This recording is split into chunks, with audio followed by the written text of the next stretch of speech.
Earlier this afternoon, the University of Louisville confirmed that it is involved in the pay-for-play scandal that rocked college basketball and the Commonwealth Tuesday. The recruit that ties Louisville to the FBI's investigation is reportedly freshman Brian Bowen. Although Bowen was not specifically named, the indictment alleges that the commitment of a player who made his decision late in the recruiting process on or about June 3rd, the date that Bowen announced his commitment, was part of a scheme to funnel money in the amount of $100,000 to the player's family and ensure that the player ultimately retained the services of two of the defendants named upon entering the NBA. And this afternoon, Dr. Gregory Postel, the interim president of U of L, released a statement saying, quote, U of L is committed to the ethical behavior and adherence to NCAA rules. Any violations will not be tolerated. We will cooperate fully with any law enforcement or NCAA investigation into the matter, end quote. And Rick Pitino's attorney also released this statement on behalf of the coach just after 7 p.m. tonight. It reads, quote, these allegations come as a complete shock to me.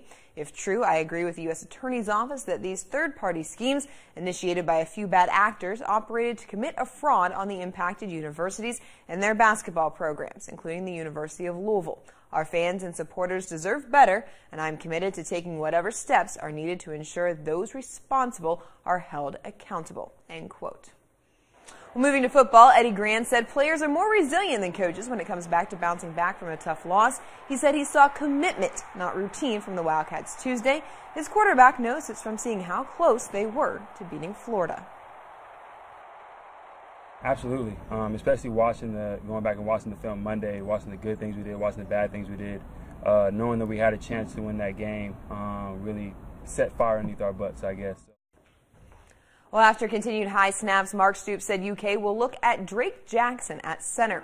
Jackson spent his freshman season on the scout team, but it wasn't a wasted year. He spent that time learning, and it's helped prepare him for this opportunity.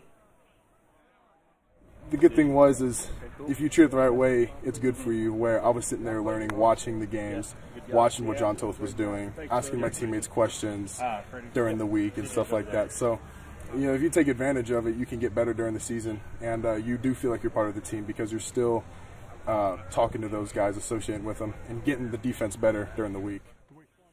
Well, the SEC Network aired a C.M. Newton tribute documentary titled Courage Matters, the C.M. Newton story, focusing on his contribution to basketball and social justice.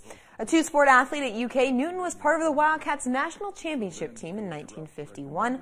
Among True Blue fans, he's probably best known for returning to Kentucky as athletic director in 1989, helping the university back to prominence after NCAA probation.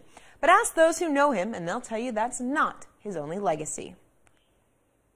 I think his legacy is going to be one of courage, about adding value to everyone he touches, and then the integrity that he worked with throughout his life.